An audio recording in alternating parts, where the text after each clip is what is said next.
Hi, today we're going to work on a graffiti style art journal page using the Tulip paint cannons and other fun little goodies that the wonderful people at I Love to Create sent for me to try. So we'll get to work on this wonderful page. Here are some of the tulip paint cannons. I did one little video already on these and they're just awesome. And here are some of the other really cool things that they sent me to try out.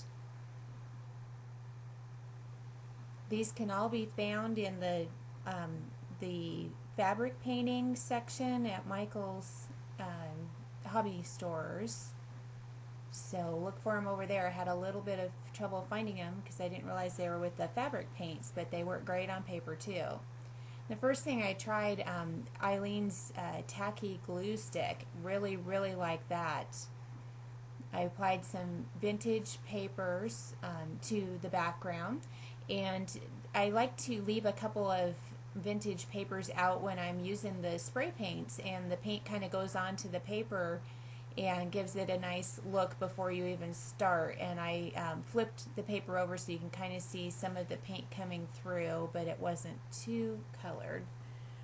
And just press into place. The tacky glue seems to do a great job of holding the paper down.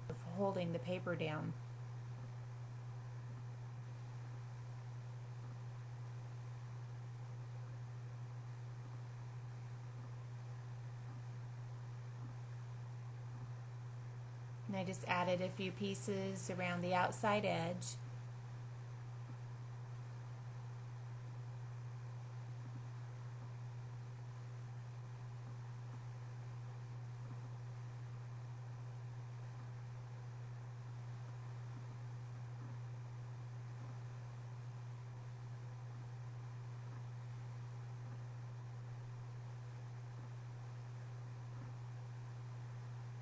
Go back in there if any little corners are sticking up. Make sure they're down real good.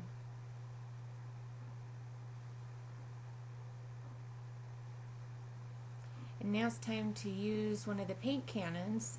This has the white fabric paint inside of it. I'm using this on watercolor paper, fairly heavy watercolor paper, and just spraying some across to kind of tie the vintage journal pages into the white background a little bit.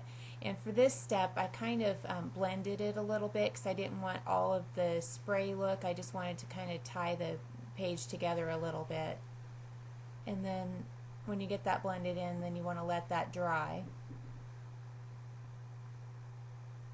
The next color I chose was the blue color, again the fabric paint, and you just pump that paint cannon up a few times and then just give it a nice spray across the page in a few areas. You can see it sprays just like a spray paint.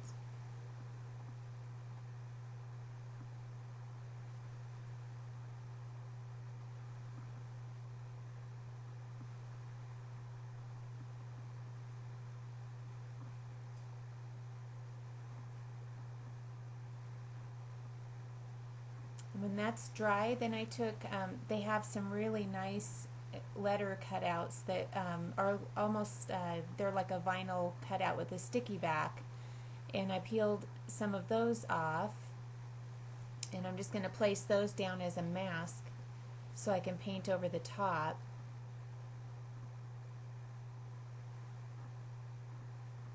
I really like the letters.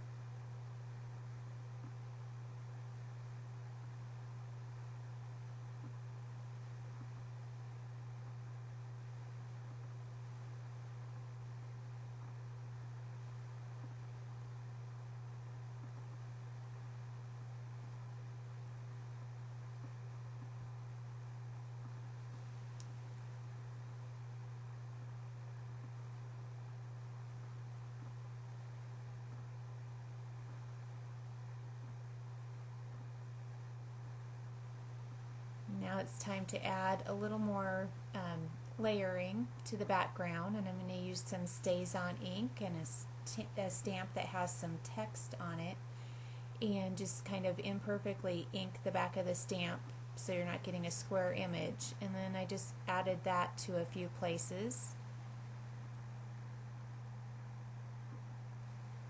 And this will kind of peek through at the end and give a really nice look. And it's a good idea to change out the position of your stamp too in the direction of the text.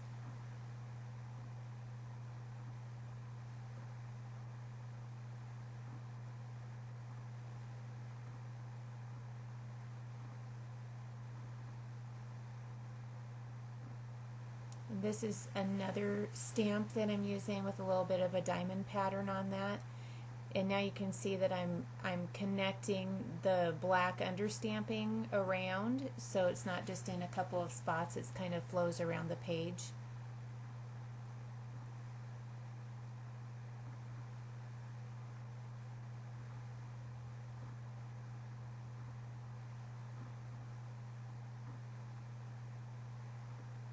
And now I'm going to go for one of the big fat markers, PHAT. Love them. These are awesome. They aren't like a permanent marker. They're like the big fat poster paint markers or something, but they're awesome because you can still see through them, so you can see the layers through them. And really, really like these. And they're permanent too, so you can go over the top of these without worrying about the ink running. And so I thought these were a really, really great product for mixed media journal work.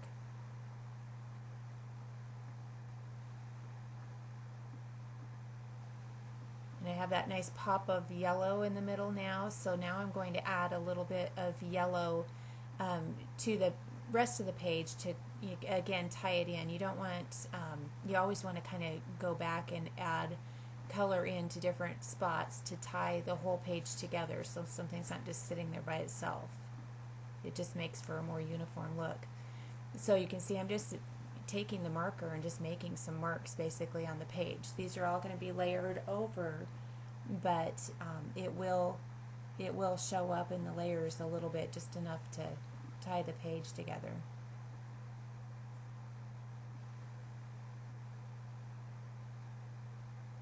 And then we're going to pump up the black paint.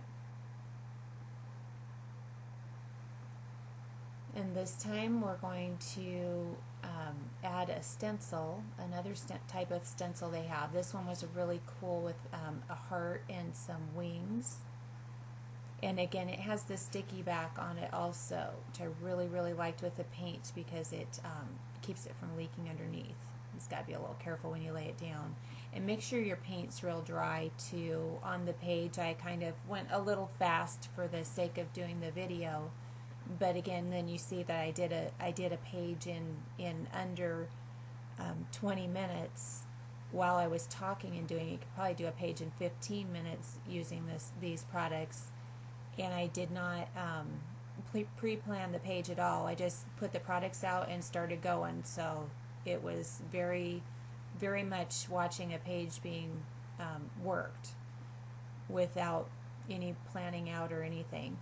At this point on the stencil, I did blot off the black a little bit so it wasn't quite so dramatic, because I want that little heart in there to show up.